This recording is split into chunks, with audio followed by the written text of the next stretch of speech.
Assalamualaikum warahmatullahi wabarakatuh. Alhamdulillah, bertemu lagi dengan Pak Adi. Pada kesempatan kali ini kita akan membahas tentang analisis butir soal untuk soal pilihan ganda dengan menggunakan software SPSS. Kali ini untuk SPSS versi 20. Baiklah, untuk datanya sudah Pak Adi persiapkan. Kita menggunakan data ini ya. Jadi ada 10 butir, kemudian juga ada 10 sampel atau 10 responden yang mengisi dari instrumen yang sudah kita buat. Nah, dari instrumen yang sudah kita buat ini sudah kita transformasi ke bentuk benar dan salah. Jadi sudah menjadi bentuk 1 dan 0. Nah, dari data ini nantinya bisa kita langsung masukkan ke dalam SPSS. Nah, di sini kita buka software SPSS-nya yang sudah kalian install. Oke, untuk tampilan yang pertama kali muncul seperti ini. Nah, kalau belum ada data yang mau diubah ataupun diolah, kalian bisa klik di bagian cancel, sehingga nanti tampilannya seperti ini untuk SPSS versi 20. Nah, untuk menggunakan SPSS versi 20 ini nantinya lebih mudah daripada menggunakan Excel ya, karena kita tinggal mengeklik saja tanpa harus membuat rumusnya dari awal. Jadi relatif lebih mudah ketika menggunakan SPSS untuk menganalisis butir soal. Nah, di sini saya perkenalkan dulu untuk beberapa bagian yang nantinya dipergunakan untuk mengolah instrumen, khususnya pilihan ganda, walaupun nanti juga bisa digunakan untuk instrumen yang bentuknya berupa soal uraian maupun berupa suatu angket. Nah, dari tampilan ini ya, ada bagian data view dan variable view. Di bagian data view ini nanti kita akan mengetahui data apa saja yang kita masukkan. Dengan sebelumnya kita mengatur data yang kita masukkan di variable view. Nah, ketika kita klik di variable view, nanti ada beberapa kolom dengan keterangan masing-masing. Ada nama, ada tipe, ada lebar dan sebagainya. Nah, di sini nanti tidak akan saya jelaskan semuanya. Mungkin hanya beberapa kolom saja yang nanti kita gunakan untuk analisis butir soal pilihan ganda. Di antaranya adalah nama, nanti diisikan untuk nama variabelnya, kemudian type-nya, tipenya apa yang kita gunakan. Kalau angka ya berupa numerik, kemudian kalau berupa kata-kata atau huruf ya kita menggunakan string. Kemudian width itu adalah berapa karakter yang kita masukkan. Kemudian untuk desimalnya itu ada berapa angka di belakang koma. Kemudian untuk bagian yang lainnya nanti akan diperinci di pembahasan tentang software SPSS tersendiri untuk menyelesaikan dalam bagian statistika. Jadi nanti ketika membahas tentang statistik, nantinya bagian-bagian ini itu akan dijelaskan lebih rinci. Oke, kemudian dari data yang sudah kita miliki tadi, bisa dari data Excel maupun dari data Word yang sudah kita kumpulkan. Itu bisa kita copy juga boleh, atau kita masukkan satu persatu. Sebagai contohnya, misalkan kita masukkan satu persatu, berarti kita memerlukan bagian nama. Untuk nomor tidak usah ya, langsung nama, kemudian masing-masing butirnya. Jadi kalau misalkan kita mau buat satu persatu, maka kita buat dulu di sini ada variabelnya nama, kemudian type-nya itu adalah, karena nama berarti type-nya adalah string ini. Kemudian width-nya bisa kalian isi 8, 9 boleh, tergantung dari nama yang akan kalian masukkan, apakah nanti namanya panjang-panjang atau tidak.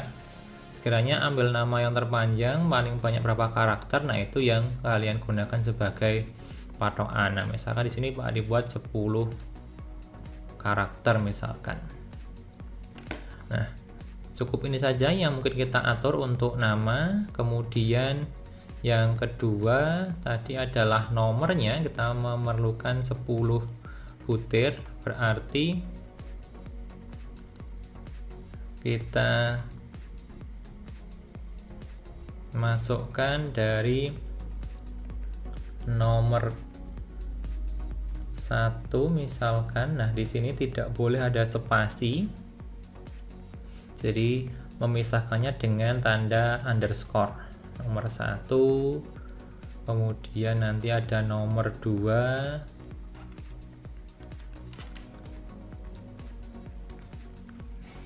nah di sini untuk nomor ini karena kita akan mengisi dengan angka, maka di bagian tipe ini kita isi dengan numerik atau angka. Secara default sudah dibentuk numerik dari SPSS-nya. Kemudian width ini adalah banyaknya angka yang kita masukkan. Desimal ada berapa angka di belakang koma. Misalkan karena di situ angkanya adalah bulat, maka kita buat desimalnya adalah 0 atau tidak ada angka di belakang koma. Untuk yang lainnya biarkan seperti ini, atau mungkin supaya lebih rapi kita buat di sini di tengah line-nya center. Ini juga center. Nah, seperti ini. Ini baru nama dan nomor 1 dan 2. Nanti kita bisa masukkan satu persatu, misalkan Adi, kemudian Budi, dan sebagainya. Nah, nomor di sini tentunya jawaban dari siswa apakah benar atau salah. Kalau misalnya nomor 1 si Adi benar berarti 1, nomor 2 salah berarti 0. Misalkan Budi nomor 1 benar berarti 1, kemudian nomor 2 benar berarti 1. Contoh seperti ini. Itu kalau kita masukkan manual satu persatu. Nah, karena kita sudah mempunyai data yang dari Excel atau dari Word, maka bisa kita copy paste saja data itu dengan cara kita blok saja di bagian nama sampai dengan butirnya, gitu ya. Kita copy saja, klik kanan copy, kemudian kita pergi ke software SPSS-nya, bisa kita kopikan dari sini, gitu ya. Klik kanan, paste. Nanti akan sudah muncul seperti ini. Nah, kalau sudah kita copy paste dari Excel tadi datanya, bisa kita pergi ke variable view untuk melakukan pengaturan. Nah, di sini tadi sudah ada nama, nomor 1, nomor 2, kemudian nomor 3, kemudian nomor 4, kemudian nomor 5, kemudian nomor 6 dan seterusnya sampai nanti didapatkan nomor 10.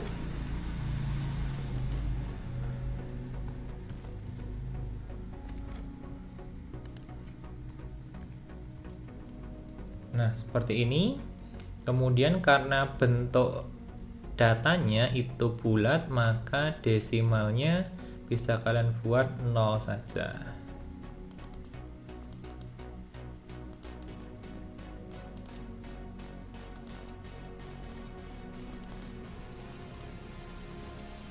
Nah, kemudian width-nya biarkan saja 8, tidak ada masalah karena cuma isinya hanya 1 dan 0.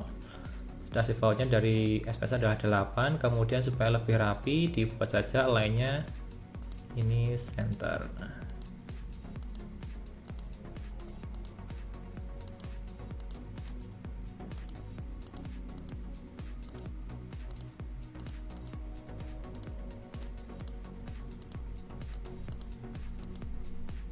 Kalau sudah, bisa kalian lihat di data view data yang kalian bentuk seperti ini. Nah, kalau mau merapikan supaya tidak terlalu lebar jaraknya, bisa kalian klik di bagian kolom ini untuk memperkecil atau memperbesar dari ukuran kolomnya.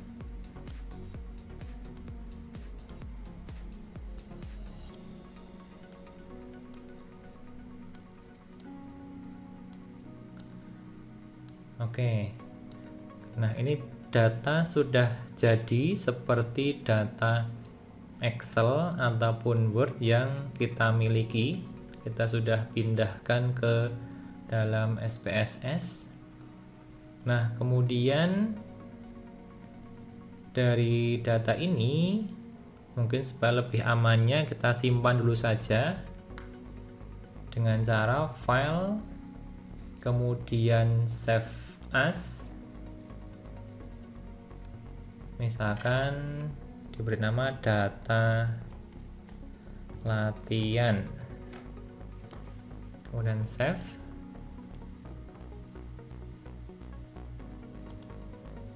Kemudian kita kembali ke data yang tadi. Nah, untuk mencari tingkat kesukaran, kita klik di bagian analyze, kemudian descriptive statistik, kemudian pilih frequencies, kemudian silahkan pindahkan kolom yang diperlukan atau butir mana saja yang akan dicari tingkat kesukarannya ke kolom sebelah kanan. Jadi karena ada 10 butir, maka dari nomor 1 sampai nomor 10 itu dibawa ke kanan untuk dianalisis.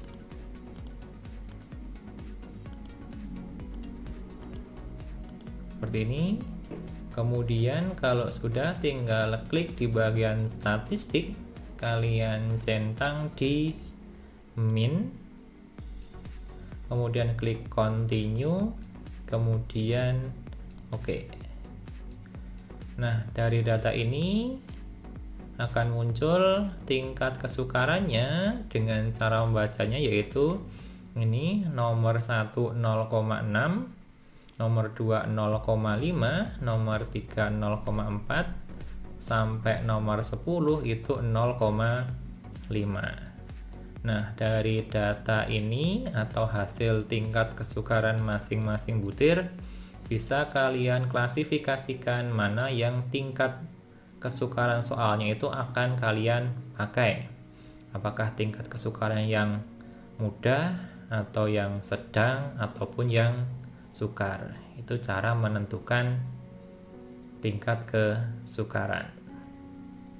Kemudian selanjutnya adalah menentukan daya beda.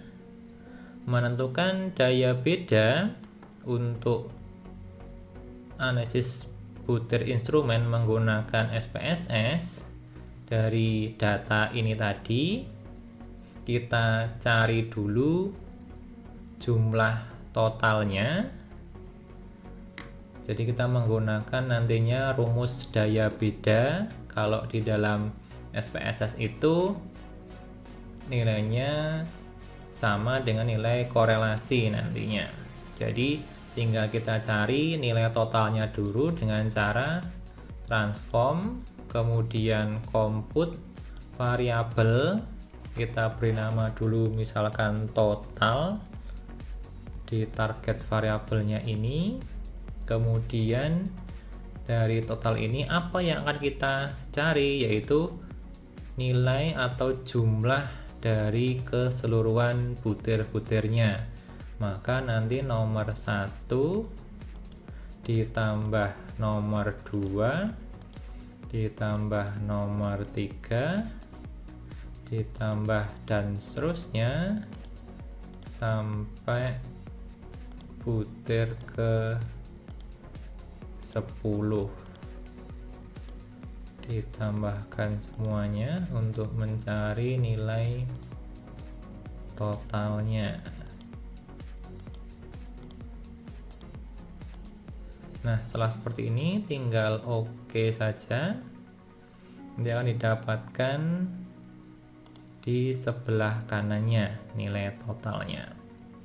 Nah, kemudian setelah kita dapatkan nilai totalnya, kalau mau diatur posisinya, bisa kalian pergi ke variable view, kemudian klik di line ini, klik di bagian center. Kemudian kalau tidak menghendaki ada angka di belakang koma, bisa kalian buat desimalnya 0.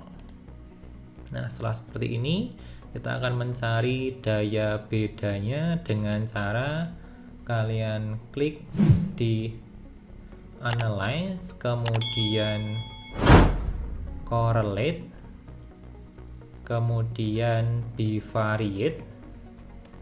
Nah, di sini akan kita bandingkan. Kalau untuk daya beda, yaitu membandingkan antara skor butir dengan skor totalnya. Maka yang kita perlukan butir-butirnya untuk dianalisis itu dibawa ke tabel yang di bagian variabel ini. Maka kita bawa semuanya ke kanan, yaitu dengan cara kalian klik satu persatu, silahkan, atau bisa kalian klik salah satu kemudian Ctrl A, kemudian klik, maka semuanya akan masuk ke kanan. Nah, setelah semua butir yang akan kita analisis sudah ada di variabel atau di kotak sebelah kanan, bisa kalian pilih correlation coefficient itu menggunakan persen. Kemudian test of significance ini bisa menggunakan two-tailed atau one-tailed, yang berarti dia uji 2 ekor maupun uji 1 ekor. Nah, ini tidak terlalu berpengaruh ya, karena untuk daya beda. Jadi bisa kalian pilih two-tailed maupun one-tailed. Nanti yang kita perlukan itu hanya nilai hasil perhitungannya. Nah, untuk lebih rincinya fungsi two-tailed atau one-tailed ini nanti akan dijelaskan sendiri di materi tentang statistik. Nanti ada uji 2 ekor, ada uji 1 ekor. Nah, cukup ini kalian pilih salah satu di antara ini. Kemudian ini flag significant correlation, ini bisa kalian change atau tidak ada masalah.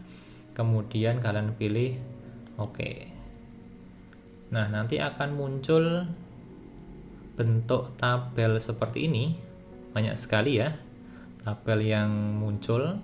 Ini kalau dilihat semua ya mungkin kira-kira bingung gitu ya yang kita tangkap. Tapi sebenarnya untuk menentukan berapa daya bedanya itu tinggal kita lihat antara kolom nomor ini dengan kolom total ini. Jadi kalau di kolom nomor ini kita lihat bagian percent correlation dengan total. didapatkan angka 0,590. Jadi daya bedanya adalah 0,590 untuk butir pertama. Butir kedua adalah 0,602. Kemudian butir ketiga 0,147 dan seterusnya sampai butir ke-10 didapatkan nilai daya bedanya adalah 0,843. Nah, dari sini nanti bisa kalian tentukan kira-kira mana butir yang memenuhi syarat atau yang dapat digunakan yang memenuhi daya beda yang baik, dengan besarnya adalah lebih besar sama dengan 0,3. Itu untuk menentukan daya beda. Nah, kemudian yang selanjutnya dari data ini, setelah kita ketahui untuk daya bedanya, bisa kita cari selanjutnya adalah reliabilitas. Jadi reliabilitas instrumen yang kita buat itu berapa? Bisa kita cari juga dengan menggunakan SPSS dengan cara analyze, kemudian pilih scale, kemudian reliability analysis. Kalian bisa klik, kemudian untuk butir-butir mana saja yang akan kalian cari reliabilitasnya, tinggal kalian bawa ke kotak yang bagian kanan. Jadi kalau misalkan dari 10 butir itu keseluruhannya itu ternyata memenuhi syarat, maka bisa kalian bawa ke kanan semuanya, butir pertama, kedua, ketiga, dan seterusnya sampai 10 butir.